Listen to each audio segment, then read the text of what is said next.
পুলিশের ৫ আন্দোলনকারী নিহত হয়েছে।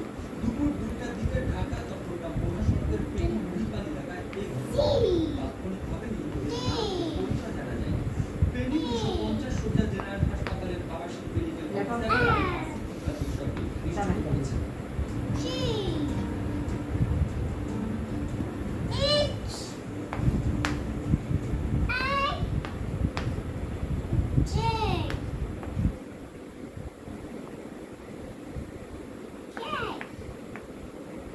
সরকার পদত্যাগে যত বিলম্ব করবে তত বেশি ক্ষতি হবে দেশ ও জাতির মন্তব্য করেছেন বিএনপির মহাসচিব মির্জা ফখরুল ইসলাম আলমগীর।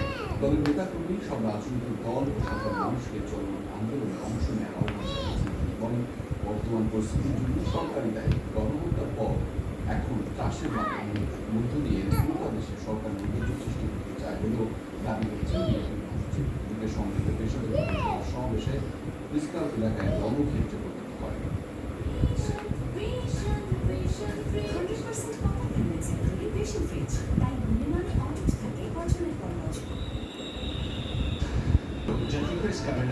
পেশাজীবীদের সঙ্গে বার্তা খাওয়া